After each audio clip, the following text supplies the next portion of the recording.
Welcome back, everybody. So last time we left off with bending up the side hoops. So I actually have a different car that we're going to be showing this on today, but I'm going to show you guys how to do rear backstays. So for starters, we already have the mounting plates welded in. This is an S14, so we chose to just tie it in right there onto the side of the car, up over the frame, and then into the top of the shock tower up there. So it's nice and strong. It's a 6x6 plate of mild steel, 1/8 inch thick, so it's not going anywhere. Alright guys, so the first thing we're going to do is we're going to measure the distance between the main hoop, where we want this bar to tie into, and the middle of the mounting plate. For us, that's going to be about 29.5 inches. Alright, so we have our piece cut at 29.5 inches.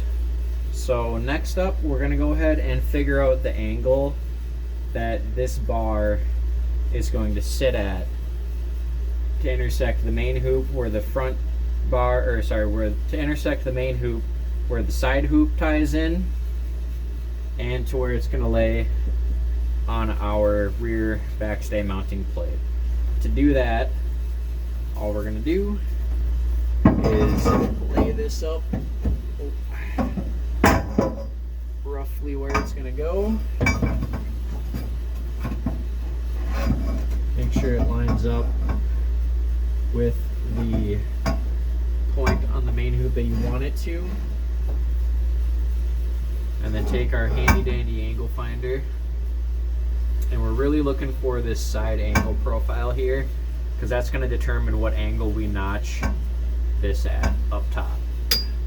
Go ahead and set her on there. It looks like we're going to be sitting right at about 30 degrees. Alright, so we have our tube notcher here set up. This is a Rogue Fab Versa notcher. I'm going to go ahead and show you guys how I set things up in it. And if you have other ways of doing it, please let me know, because my way is not always the best way or the end-all be-all way, and I like to learn ways to do things easier. So first, what we're going to do is go ahead and put the old tube in there, right into the jaws. I'm going to go ahead and set this up to notch. Now, for starters, what we're going to do is we're going to advance the drill chuck forward and get our 0 point. So we butt the tube up to the hole saw. Go ahead and clamp it down. And then we'll take a measurement. Sorry guys, I'm trying to do this one-handed. We'll take a measurement from that first jaw vise to the end of the tube. And that's going to be 25 and a little over 3/8. So, I do know a couple things. Shocking. I know that we're going to want to push this about 1/8 of an inch to a little over 1/8 of an inch through in order for this hole saw to cut a 30-degree angle through here and not take any material off of this back edge right here. That's the goal, is to try and get this back edge to have full thickness of material when it intersects and joins to the main hoop. So I want the main hoop to literally sit right inside that edge right there. So in order to do that, it's really easy. All we're going to do is loosen up the jaw, pull the hole saw out, and advance this forward a little over 1/8 of an inch. So again, we're sitting at a little over 25 3/8. So we'll go ahead and push this forward a little bit.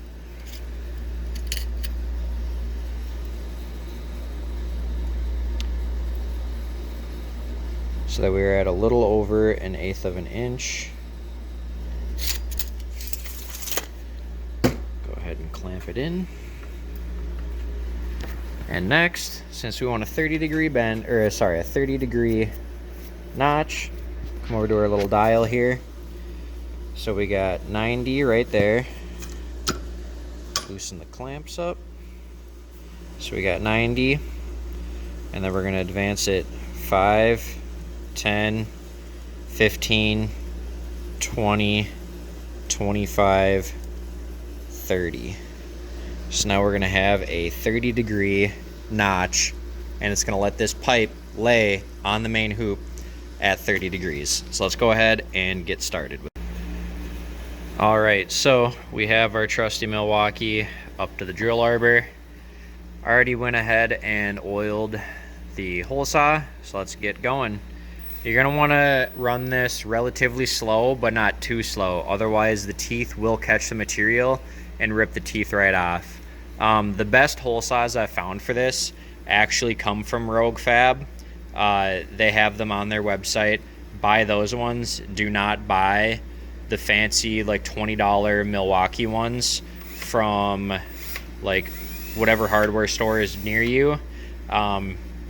Frankly, they just don't hold up. Like, this is my second hole saw, and I've been at this roll cage for 2 days now. So I made it through about 8 notches before it ripped half the teeth off. Just use the ones off of Rogue Fab's website. It's gonna save you a lot of time and money. All right, so we're gonna go ahead and get it going pretty good. Come in and let it engage. Don't force the drill, just kind of hold it and let it work its way through the material. And just like Food Network swap outs, we have a notch cut. Now remember what I said, how we only want this to barely nick that leading edge, because that's where we want the main hoop to sit. That's exactly what happened. So a little over 1/8 of an inch through, and we got perfect engagement.